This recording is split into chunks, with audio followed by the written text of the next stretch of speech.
নমস্কার, আমি সুদীপ্তা। এভি নিউজে আপনাদের সকলকে স্বাগত। প্রথমেই চোখ রাখবো নিউজ হেডলাইন্সে।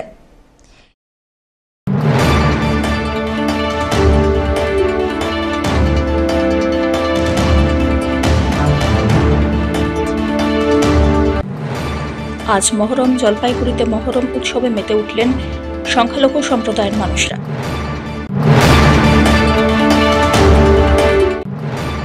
লোকালয়ে ঢুকে পড়ল দুটি বাইসন। বাইসনের হানায় এখনো পর্যন্ত আহত হয়েছেন 5 জন।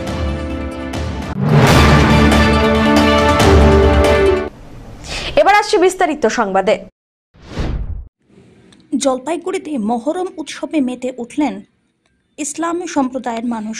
এদিন মহরম উপলক্ষে জলপাইগুড়ি শহরে বেশ কয়েকটি শোভাযাত্রা অনুষ্ঠিত হয়। এদিন জলপাইগুড়ি শহরের কদমতলা, থানামোড় সহ জলপাইগুড়ির বিভিন্ন প্রান্ত থেকে আসা লাঠি খেলার দলকে খেলা প্রদর্শনী করতে দেখা গেল। মহরম উৎসব ঘিরে পুলিশ প্রশাসনের নজরদারি ছিল চোখে পড়ার মতো। যে কোনো রকমের অপ্রীতিকর ঘটনা এড়াতে নিরাপত্তার আঁটোসাঁটো বজায় রাখা হয়। মূলত কারবালার প্রান্তরে হুসেন এবং হাসানের মৃত্যুকে কেন্দ্র করেই পালিত হয়ে থাকে ইসলাম সম্প্রদায়ের এই বিশেষ অনুষ্ঠান মহরম। সব্যসাচী মজুমদারের রিপোর্ট।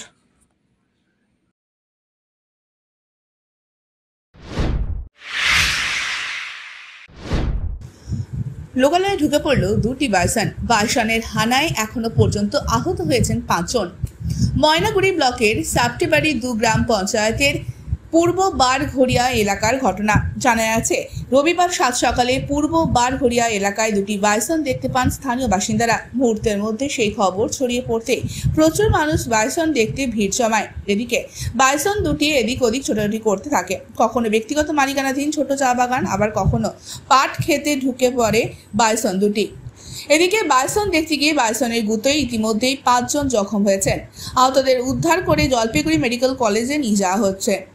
ইতিমধ্যেই ঘটনাস্থল পৌঁছেছে রামসাই রেঞ্জের বনকর্মীরা। তারা বাইসন দুটিকে উদ্ধার করার চেষ্টা চালাচ্ছেন। পাশাপাশি সাধারণ মানুষ যাতে ভিড় না জমায় সে কারণে সবাইকে সতর্ক করা হচ্ছে। বাইসন আসছে, 3-4 জন আহত করলো। আচ্ছা, মানে এখন কি অবস্থায় রয়েছে যাদের আহত হয়েছে? পাট খেতে আছে, এখন প্রচুর জনগণ এখানে দেখতে। মানে যারা আহত হয়েছে তাদের অবস্থা কি আছে? বর্তমানে নার্সিংহোমে আছে। আচ্ছা, নার্সিংহোমে আছে। আচ্ছা, আশঙ্কাজনক অবস্থায় কি রয়েছে? কেউ একজন আছে। মানে বকনাবান্ধা বাসিন্দা। আচ্ছা, মানে কি কারণে এখানে আসছিল আর কি হয়েছে? কারণে আসছে, এখন রাত্রিবেলা আসছে, ভোরবেলা দেখতে পেলাম। না, মানুষগুলো কি কারণে আসছে? মানুষ দেখতে আসছে, মানে দেখতে এসেই আহত। এইদিকে তো আমাদের তো আসে না, আতঙ্কের জন্য তো লোকগুলো সবাই দেখতে আসে কি জিনিস। আচ্ছা আচ্ছা, বাইসন পুলিশের লোক আসছে, কিন্তু পুলিশের লোক কোনো প্রশাসন লোক নিয়ে আসছে না। মানে প্রশাসন আসে, ফরেস্ট ডিপার্টমেন্ট থেকে আসেনি? এখন আসে না, প্রশাসনের লোক চলে আসছে। প্রশাসনের 2টা গাড়ি আসছে। জলপাইগুড়ি স্টুডেন্টস হেলথ হোমে অনুষ্ঠিত হয়ে গেল bank contractual and contract workman ইউনিয়নের 3য় জলপাইগুড়ি জেলা সম্মেলন। রবিবার এই সম্মেলনে উপস্থিত ছিলেন জেলার বিভিন্ন প্রান্ত থেকে আগত প্রতিনিধিরা।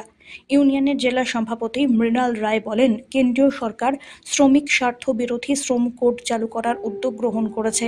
17 দফার দাবিতে আগামী 9 জুলাই সারা ভারত সাধারণ ধর্মঘটের ডাক দিয়েছে দেশের কেন্দ্রীয় ট্রেড ইউনিয়ন। এই দিনের সম্মেলনের মধ্য থেকে ধর্মঘটের সমর্থনের বার্তা দেওয়া হয়েছে। এই সম্মেলনের মূল উদ্দেশ্য ছিল দাবি আদায় সংগঠনের আন্দোলনকে আরও শক্তিশালী ও সংগঠিত করা। এই দিনের সম্মেলনে উপস্থিত নেতৃত্বদের বক্তৃতায় উঠে আসে একাধিক গুরুত্বপূর্ণ দাবি। কিন্তু এই সম্মেলনের সময়টা অনেক কঠিন সময়, কিন্তু এই সময় দেশ যেভাবে যাচ্ছে এবং সমস্ত কর্মচারীদের উপর আক্রমণ, এবং সেই আক্রমণ আমাদের উপরেও আরও বেশি আক্রমণ, এবং যে আক্রমণের বিরুদ্ধে আমরা সবসময় লড়াই করে আসছি, কিন্তু তারপরেও সুরাহা পাচ্ছি না, এবং যার ফলে এবার এই আক্রমণ প্রতিহত করার জন্য আমরা সংঘবদ্ধ হচ্ছি, এবং আগামী দিনে যে ধরনের কর্তৃপক্ষের আক্রমণ হোক না কেন আমরা তার মোকাবেলা করব, এবং সেই জন্য আমরা বৃহত্তর পরিসর আমরা সংগ্রহ করছি। এবং আপনারা জানেন, ইতিমধ্যে জেনে গেছেন যে আগামী 9 জুলাই সারা ভারতব্যাপী যে ধর্মঘট, সেই ধর্মঘটে যে 17 দফা দাবি আছে, সেই দাবিগুলো আমাদের ক্ষেত্রে প্রত্যেকটা দাবি প্রযোজ্য। যেমন শ্রম কোড এলে আমাদের ভবিষ্যতে চাকরির নিশ্চয়তায় থাকবে না। সেই জন্য এই যে আগামী যে 9 তারিখের ধর্মঘট, আমরা এই সম্মেলন থেকে এই বার্তাই দিতে চাই যে এই যে 9 তারিখের ধর্মঘট সর্বভারতীয় স্তরে যেটা হচ্ছে, সেটা আমাদের জলপাইগুড়িতেও আমাদের সংগঠন সঠিক ভূমিকা পালন করবে, এই আশা আমরা এই সম্মেলনের মধ্য দিয়ে রাখছি, এই বার্তাই আমরা দিচ্ছি। রবিবার জলপাইগুড়ি সদর ব্লকের কচুয়া বোয়ালমারি এলাকা থেকে একটি গোসাপ উদ্ধার করল পরিবেশ ও বন্যপ্রাণ রক্ষা সংগঠন স্পোর। প্রথমে তাদের কাছে খবর আসে একটি সাপ জালে আটকেছে, তবে ঘটনাস্থলে পৌঁছে সদস্যরা দেখতে পান সেটি আসলে সাপ নয়, একটি গোসাপ। স্থানীয়দের সহযোগিতায় অত্যন্ত সাবধানে জাল কেটে গোসাপটিকে মুক্ত করা হয়। পরবর্তীতে প্রাণীটিকে সেখানকার প্রাকৃতিক পরিবেশে সুরক্ষিতভাবে ছেড়ে দেওয়া হয়েছে। স্থানীয় বাসিন্দারা জানিয়েছেন, সম্ভবত গত রাত্রি থেকেই প্রাণীটি জালে আটকে ছিল। দীর্ঘ সময় আটকে থাকার পরেও গোসাপটির শরীরে গুরুতর আঘাতের চিহ্ন পাওয়া যায়নি। আজকে স্পোরের কাছে একটি ফোন আসে, কচুয়া বোয়ালমারিতে জালের মধ্যে একটি সাপ ফেসেছিল। তো আমরা সেখানে পৌঁছানোর পর দেখতে পারি ওটি সাপ না, এটি একটি গুই সাপ, ইংরেজিতে ইয়েলো মনিটর বলে। সেটি স্থানীয় বাসিন্দারা বলে কালকে রাত থেকে এটা আটকে আছে। তো পরবর্তীকালে আমরা পৌঁছানোর পর গুই সাপটাকে জাল থেকে বের করে তার বডিতে যত জাল ছিল সেগুলোকে কেটে সেই স্থানীয় লোকদের সাথে কথা বলে ওখানেই আমরা গুই সাপটাকে ছেড়ে দিই। সব্যসাচী মজুমদারের রিপোর্ট।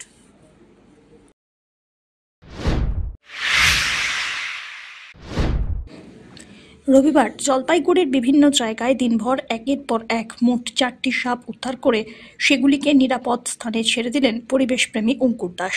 অঙ্কুর বাবু জানান, এদিন তিনি জলপাইগুড়ি শহরের রাজবাড়ি, ইন্দিরা কলোনি ও কালিয়াগঞ্জ এলাকা থেকে মোট 4টি সাপ উদ্ধার করেন। তার মধ্যে ছিল 2টি দাঁড়াস, একটি ঘরচিতি, একটি বিষধর কোকড়ো। সাপগুলিকে উদ্ধার করে সেগুলিকে নিরাপদ প্রাকৃতিক পরিবেশে ছেড়ে দেওয়া হয়। এ বিষয়ে তিনি আরও বলেন, গ্রীষ্মকালে সাপেরা চলাফেরা অনেকটাই বাড়িয়ে দেয়, তাই ভয় না পেয়ে সচেতনতা বাড়লেই পরিস্থিতি মোকাবিলা করা সম্ভব।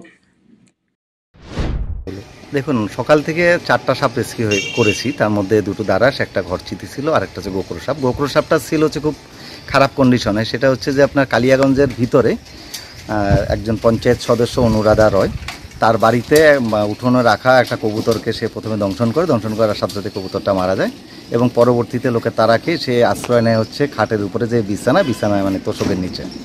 তো আমাদেরকে খবর দেয়, আমরা খবর দেওয়ার পরে প্রাপ্তবয়স্ক একটা গোকরো সাপ উদ্ধার করি সেখানে, উদ্ধার করে নিরাপদ দূরত্বে ছেড়ে দিই। এবং অত্যাধিক গরম পড়াতে আজকে সাপের উৎপাত খুব বেশি। যেমন এইমাত্র আমরা রেস্কিউ করলাম ইন্দিরা কলোনিতে একটা হচ্ছে দাঁড়াস সাপ, তার আগে আমরা রাজবাড়ি পাড়ায় একটা দাঁড়াস সাপ রেস্কিউ করলাম, আর একটা ঘরচিতি রেস্কিউ করলাম বাইরের থেকে। টোটাল আজকে 4টা রেস্কিউ করা হলো এবং তাছাড়া আরও 3টে কল আমাদের কাছে এসেছিল। একই সময়ের সাথে আমরা যেতে পারি না, অন্যকে পাঠানো হয়েছে। কি বার্তা দেবেন এই গরমে সাপ? প্রথমত মানুষকে একটু সাবধানে চলাফেরা করা, চোখ কান খোলা রাখা, আর বাড়ির আশপাশ ঘরের ভিতরে পরিষ্কার পরিচ্ছন্ন রাখা। কারণ দেখুন, আজকে পরিষ্কার পরিচ্ছন্ন না থাকার কারণে, যেমন এখন ইন্দিরা কলোনিতে যে দাঁড়াসটা রেস্কিউ করা হলো, প্রাপ্তবয়স্ক দাঁড়াস, সেটা সিঁড়ির নিচে এত আবর্জনা করে রেখেছে, মানে যেগুলো দরকার ছিল না। কোনো একটা হুইল চেয়ার যেটা কোথাও থেকে দানে পেয়েছিল, সেটা আবার লোকটা নাই, তাহলে হুইল চেয়ারটা কাউকে দান করে দিতে পারতো। প্রচুর বস্তা, এটা ওটা, মানে এত জিনিস রেখে দিয়েছে যেগুলো দরকার নেই, অপ্রয়োজনীয় অনেক জিনিস। তো সেই জিনিসগুলো যদি জমায়েত না রাখতো, সেখানে ইঁদুর ব্যাঙ আসতো না, ইঁদুর ব্যাঙ না আসলে সাপটা ঢুকতো না। একদিকে হচ্ছে সাপ খাদ্য সংগ্রহের জন্য ঘরে ঢুকে, আরেকদিকে অত্যাধিক গরমের জন্য ওরা বেরোচ্ছে।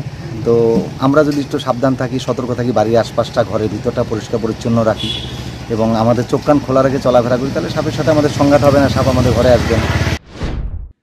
ধীমান রায় রিপোর্ট।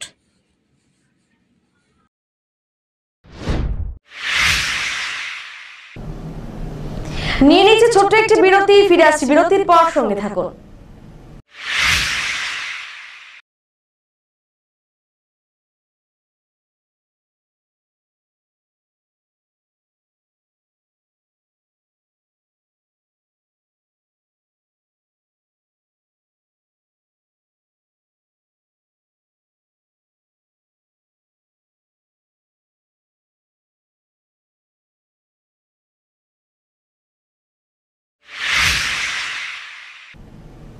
ফিরে এলাম বিরতির পর।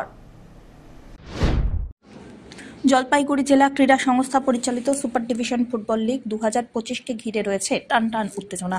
রবিবার এই খেলায় অংশগ্রহণ করে পান্ডাপাড়া বয়েজ এবং মিলন সংঘ। খেলা ফলাফল অনুযায়ী ম্যাচ হয় ড্র। পান্ডাপাড়া বয়েজ 2টি গোল করে। দলের হয়ে গোল করেন অলোক ওরাও এবং কৌশিক গুহ। অন্যদিকে মিলন সংঘ করে 2টি গোল। দলের হয়ে 2টি গোল করলেন Sumit Das. Man of the match নির্বাচিত হন মিলন সংঘর সুমিত দাস। পিনাকি শীলের রিপোর্ট।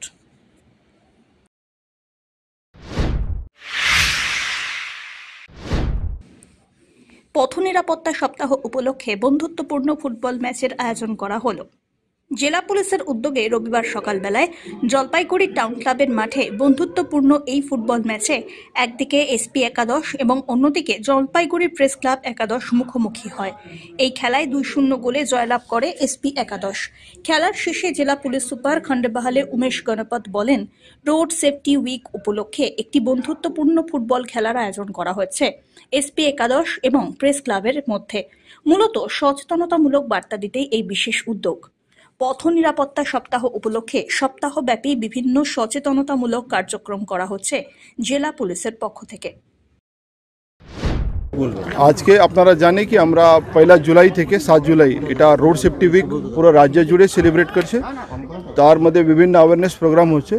তার মধ্যে আজকে একটা ছোট প্রোগ্রাম যেটা আমরা press club 11 Jalpaiguri press club আর এসপি 11 এর মধ্যে একটা টাউন ক্লাবের মাঠে আমরা এটা প্রোগ্রাম ফুটবল খেলা আয়োজিত করেছিল। এটা ফ্রেন্ডলি ম্যাচ। টাউন ক্লাবে অনেক ইয়ং আমাদের যারা আছে ওরা সবাই এখানে প্র্যাকটিস করতে আসে। তো এই মাঠে থেকে আমরা এটাই অ্যাওয়ারনেস করতে এটাই বার্তা দিতে ছিল কি আপনাদের যে আবেগ আছে আপনাদের যে জোশ আছে আমরা এই মাঠে দেখাবো। রাস্তার উপরে যখন চলবো এই জোশ আবেগটা কন্ট্রোল করে সংযমে গাড়ি চালাবো। এই বার্তার জন্য আমরা আজকে এই খেলাটা আয়োজিত করেছিল। তার মধ্যে জলপাইগুড়ি প্রেস ক্লাবের সব সদস্যরা আমাদের পুলিশেরই সব অফিসার ফোর্স এখানে ছিল। খুব সুন্দর একটা খেলা হয়েছে আর এই অ্যাওয়ারনেস প্রোগ্রামটা আমাদের কন্টিনিউ চলবে। আর আপনার মাধ্যমে আমি বলছি কি আপনি এই অ্যাওয়ারনেসটা যারা ট্রাফিক রোড সেফটি যেটা আছে কি আমরা আইন মেনে চলতে হবে, গাড়ির উপরে আমাদের কন্ট্রোল থাকতে হবে, গতির উপরে কন্ট্রোল থাকতে হবে। আর এখন বর্ষাকাল আসছে তো সেটা একটা খুবই ইম্পর্ট্যান্ট। বর্ষাকালের একটু গাড়ি স্লিপারি হওয়া, রাস্তা স্লিপারি হওয়া, অ্যাক্সিডেন্টের সংখ্যা বেড়ে যাচ্ছে। সেই জন্যই এটাও আমরা এই সপ্তাহ রোড সেফটি উইক এই বর্ষাকালে শুরু করেছে। আর আপনার মাধ্যমে আপনি এই ওয়ার্ডটা নিশ্চয়ই সবাইকে দেবে কি আমরা দুর্ঘটনাটা আটকাতে পারবো, দুর্ঘটনার যে মৃত্যু হয় ওটা আমরা কমাতে পারবো। এই বার্তা নিয়ে আমাদের এই রোড সেফটি উইকটা সেলিব্রেট হচ্ছে। নিয়ে আমরা খবর করি, পুলিশের পদক্ষেপগুলোকে নিয়ে আমরা তুলে ধরি। এবার পুলিশের সঙ্গে আমরা ফুটবল খেললাম। এটা সৌজন্যমূলক খেলা, অত্যন্ত সুন্দর একটা খেলা অনুষ্ঠিত হলো টাউন ক্লাব মাঠে। আপনারা দেখতেই পারলেন যে সাংবাদিকরা কত সুন্দর খেললো। দক্ষ পুলিশ কর্মীদেরকে কিভাবে আটকে দিয়ে বলকে সুন্দর করে কাটিয়ে গোলের দিকে দিয়ে গেল। খেলায় হার জিত থাকে, কিন্তু যেভাবে সাংবাদিকরা তাদের পারফরমেন্স করলো, খাতায় কলমে কাজ বাদ দিয়ে কিছুটা সময়ের জন্য মাঠকে যেভাবে ভরিয়ে দিল সাংবাদিকরা, সেটা দৃষ্টান্তমূলক। পুলিশে বলেছে আর যারা খেলা দেখেছে তারা তো বলছেই অত্যন্ত সুন্দর খেলা। সাংবাদিকদের উৎসাহ বাড়লো, পুলিশেরও উৎসাহিত হলো পুলিশ কর্মীরা। এবং তাদেরকে বলবো যে সেভ লাইফ নিয়ে তারা যে প্রক্রিয়া শুরু করেছে, এই প্রক্রিয়া এগিয়ে যাক, মানুষ সচেতন হোক এবং খেলার মাধ্যমে এই বার্তা তারা ছড়িয়ে দিতে চেয়েছেন, আমরা এই বার্তা ছড়িয়ে দেব। ধীমান রায়ের রিপোর্ট।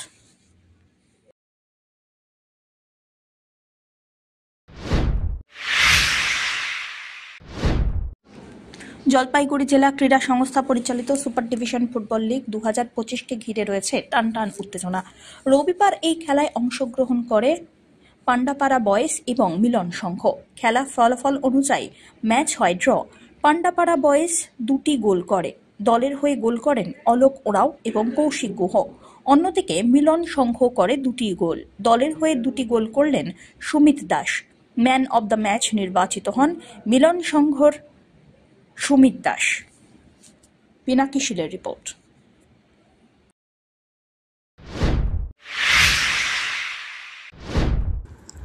প্রথম দিনেই ব্যাপক সাড়া আমবাড়ি ফুটবল একাডেমিতে। রেজিস্ট্রেশন করতে উৎসাহী শিশুদের ভিড়। দীর্ঘদিনের দাবি ছিল আমবাড়ির এলাকাবাসীর একটি ফুটবল কোচিং সেন্টার তৈরি হোক। সেই দাবি মতো আগামী 13 জুলাই আমবাড়ি ফালাকাটা ফুটবল একাডেমির শুভ সূচনা হবে। তার আগে একাডেমিতে রেজিস্ট্রেশন শুরু হয়েছে আজ থেকে। প্রথম দিনেই 75 জন খুদে ফুটবলের রেজিস্ট্রেশন হয়ে গেল। আমবাড়ি ফালাকাটা এই প্রথম ফুটবল একাডেমির তৈরি হয়েছে। খুশি এলাকার অভিভাবকরা। রেজিস্ট্রেশনের শিবিরে উপস্থিত ছিলেন বিন্নাগুড়ি গ্রাম পঞ্চায়েতের প্রধান সামিজউদ্দিন, আহমেদ, যুব তৃণমূলের ব্লক সভাপতি তুষার দত্ত সহ অনেকে। এই বিষয়ে ফুটবল একাডেমির সদস্য সুরজিৎ সরকার জানান, দীর্ঘদিনের দাবি ছিল এলাকার মানুষের আমবাড়ি ফালাকাটায় একটি ফুটবল কোচিং সেন্টার তৈরি হোক। এটা দীর্ঘ প্রতীক্ষার পর আমবাড়ির জনসাধারণ সিদ্ধান্ত নিল যে আমবাড়িতে একটা ফুটবল একাডেমি দরকার। ছোটো ছোটো কচিকাচাদেরকে মোবাইল অ্যাডিকশন থেকে মাঠে নিয়ে আসা যায়, সেই প্রচেষ্টা আজকে বাস্তবায়নে রূপ নিচ্ছে। আজকে অ্যাডমিশনটা শুরু হয়ে গেল। আগামী 13 তারিখ এটার উদ্বোধন আছে আমবাড়ি ফুটবল একাডেমি।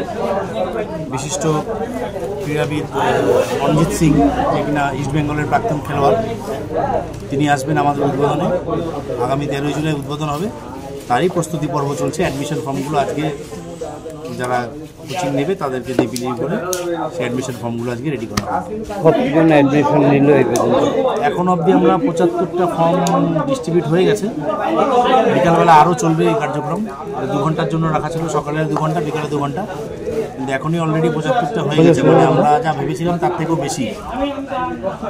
বা একটা উপযুক্ত জায়গা পেলে, উপযুক্ত প্ল্যাটফর্ম পেলে এখনও যে তারা মাঠমুখী হবে তার একটা প্রতিফলন দেখতে পাওয়া যাচ্ছে। সুস্মিতা চন্দ্রের রিপোর্ট।